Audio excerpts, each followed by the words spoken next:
احمد آج سن لو، دو بڑی ڈیولپمنٹس ہیں، ایک ہے فوجی عدالتوں کے حوالے سے اور ایک وزیر اعظم صاحب کے حوالے سے۔ ایک گولی نہ چلانے کا معاملہ ہے، اپنے لوگوں پر گولی فوج کیوں نہیں چلا رہی، اور دوسرا معاملہ یا کیوں نہیں چلائی، اور دوسرا معاملہ وزیر اعظم صاحب کا جنرلوں سے ملاقاتوں کا۔ آج سپریم کورٹ میں ایک ملٹری کورٹس کے حوالے سے سماعت تھی، اور اس میں ظاہر ہے عمران خان صاحب کا براہ راست اس معاملے سے تعلق ہے۔ عمران خان صاحب نے ایک انٹرویو بھی دیا ہے بی بی سی کو اس حوالے سے، اور جس میں انہوں نے کہا ہے کہ جناب ان کو ختم کرنے کے لیے سارا کچھ کیا جا رہا ہے، یہ سازش تھی، اور اب ملٹری کورٹس کے ذریعے وہ دعویٰ کر رہے ہیں کہ جو ان کو سزا دلوائی جائے گی۔ تو آج ملٹری کورٹس میں کیا کیا ہوا، ملٹری کورٹس کے حوالے سے سپریم کورٹ میں کیا کیا ہوا وہ تو سب نے دیکھ ہی لیا ہے، لیکن اس کا جو اہم پوائنٹ تھا، اہم نقطہ تھا، وہ اعتزاز احسن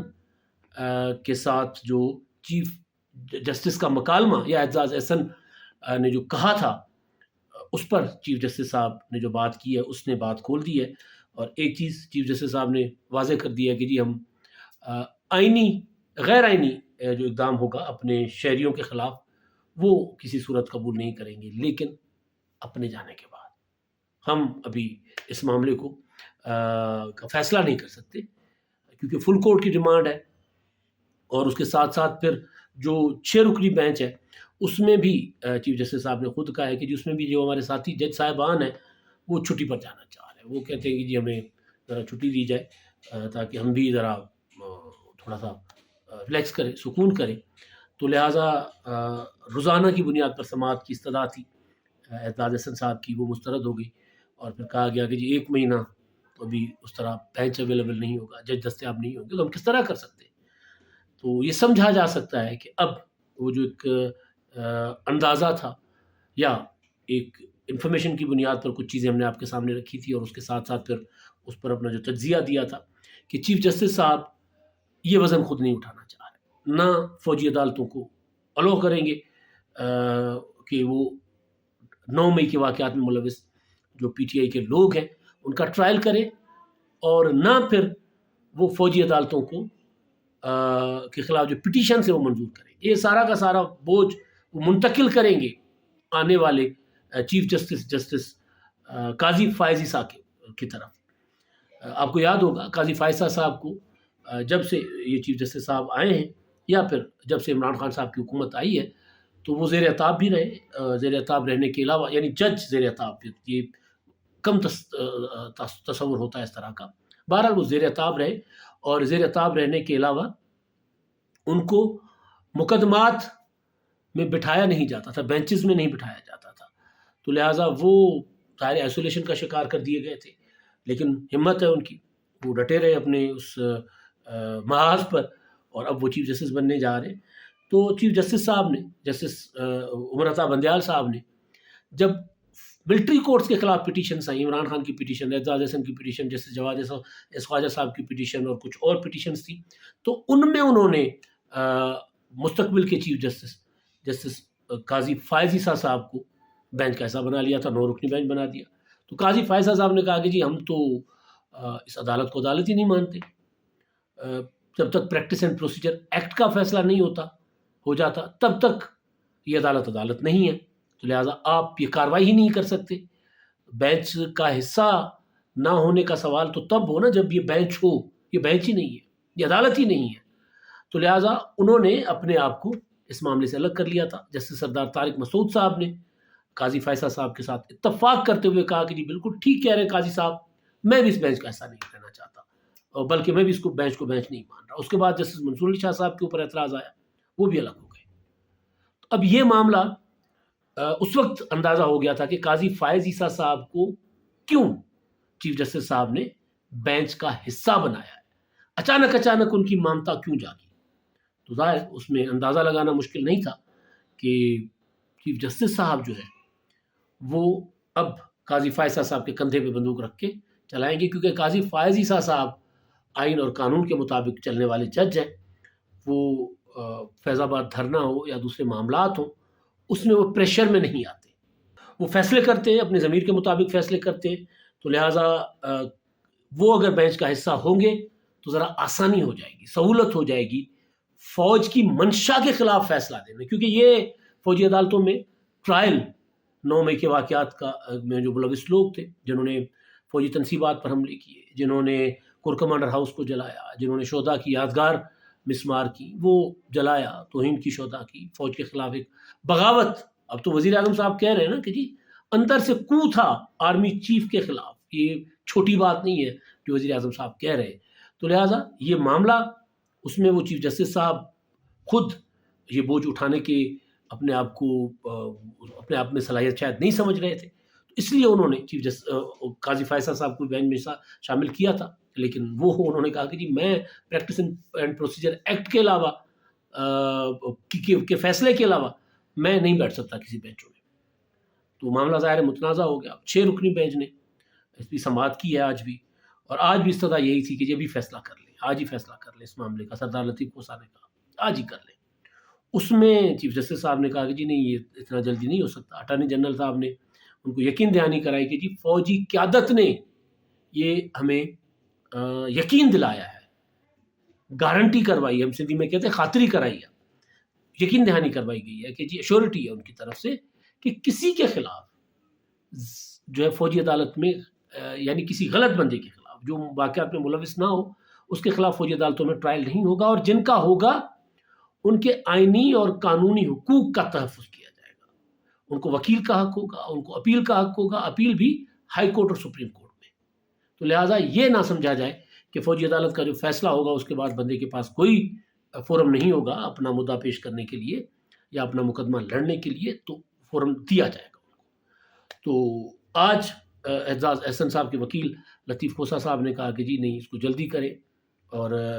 پھر فل کورٹ کی بات ہوئی تو انہوں نے کہا کہ نہیں جی فل کورٹ تو جج صاحبان ظاہر اور اپیل تو پہلے ہی مسترد ہو گئی تھی. لیکن دوسرا یہ تھا کہ انہوں نے چیف جسٹس صاحب نے کہا کہ جی دیکھیں یہ ابھی فوراً اس معاملے پہ نہیں ہو سکتا. وہ جو ان کے ریمارکس ہیں ان کا میں اپنے الفاظ میں بتا رہا ہوں کہ جج صاحبان تو ہیں نہیں، وہ چھٹیوں پر جانا چاہ رہے ہیں، اور چھٹیاں 3 ماہ کی ہوتی ہیں، وہ بھی ہم نے پہلے کم کر لی ہیں. تو یہ جو معاملہ جو ہے 1 مہینے سے پہلے شاید نہ حل ہو سکے، وہ یعنی مقدمہ کسی منطقی انجام تک نہ پہنچ سکے. یعنی 1 ماہ کا مطلب یہ ہے کہ آج ہیں ہم 3 اگست میں بات کر رہے ہیں، چیف جسٹس صاحب نے 13 دن کے بعد 3 اگست، تو اس کا مطلب ہے کہ 1 ماہ اور 13 دن کے بعد چیف جسٹس صاحب نے ریٹائر ہو جانا ہے، چلے جانا ہے، اور اس کے بعد جسٹس قاضی فائزہ صاحب آ جائیں گے. تو جب جسٹس قاضی فائزہ صاحب چیف جسٹس بنیں گے تو پھر پریکٹس اینڈ پروسیجر ایکٹ کے جو معاملہ ہے، اگر اس وقت تک وہ نہیں اس کو چیف جسٹس صاحب نے ایڈریس کیا اور وہ جو پینڈنگ چلا آ رہا ہے اس کو اگر کسی ایک سائڈ پہ نہ لگایا، یا تو جو ایکٹ ہے ترمیمی وہ نہ اڑایا، یا پھر جو اسٹے ہے وہ ختم نہ کیا، جو اسٹے ہے پریکٹیکلی، تو پھر چیف جسٹس قاضی فائزہ صاحب آ کے سب سے پہلے وہ والا معاملہ دیکھیں گے. کیونکہ وہ کہہ رہے ہیں کہ جب تک پریکٹس اینڈ پروسیجر ایکٹ لٹک رہا ہے تب تک سپریم کورٹ نہیں ہے، تب تک سپریم کورٹ کا کوئی بھی بینچ جو ہے وہ قانونی اور آئینی نہیں ہے، تب تک سپریم کورٹ جو ہے وہ اس طرح کام نہیں کر سکتی. تو وہ آ کر سب سے پہلے اس معاملے کو دیکھیں گے، اس کے بعد یہ معاملہ ہوگا. اب اس میں عمران خان صاحب کی جو پریشانی ہے توشہ خانہ اور ملٹری کورٹس اس وقت سب سے بڑی. دوسری پریشانی عمران خان کی وہ میں آپ کو اگلے ویلاگ میں بتاتا ہوں. وہ پریشانی منشیات کا معاملہ جو ہے اس کا بھی عمران خان صاحب نے 2-3 دن پروپیگنڈا کیا، اور اس کے بعد وہ معاملہ پتہ نہیں کدھر چلا گیا. اس پر بھی میں آپ کے ساتھ اگلے ویلاگ میں گزارشات کروں گا. تو خان صاحب کا اس وقت مسئلہ ملٹری کورٹس ہے. ملٹری کورٹ کو اگر اوکے کیا جاتا ہے کہ جی ٹھیک ہے آپ کام کریں آئین اور قانون کی حدود میں رہ کر، تو جو کچھ ہوا ہے وہ اس پر چیف جسٹس صاحب کے ریمارکس بہت کچھ بتا رہے ہیں. جب اعزاز احسن صاحب نے پٹیشن دائر کی تھی تو اس وقت آغاز میں انہوں نے یہ پلی لی تھی کہ جی اگر لوگ جلاؤ گھیراؤ کر رہے تھے کور کمانڈر ہاؤس میں یا فوجی تنصیبات کے اندر گھس رہے تھے تو ان کو روکنا چاہیے تھا. نہیں رک رہے تھے تو فوج کو گولی چلانی چاہیے تھی. تو بڑے دنوں کے بعد آج چیف جسٹس صاحب نے یہ اس معاملے پر اعزاز احسن صاحب کی اس خواہش پر یا اس رائے پر افسوس کا اظہار کیا. انہوں نے کہا کہ جی مجھے اعزاز احسن صاحب کی یہ بات سن کر بہت افسوس ہوا. فوج اپنے لوگوں پر گولیاں چلانے کے لیے نہیں ہوتی. جو کچھ ہوا 9 مئی کو وہ غلط ہوا. یعنی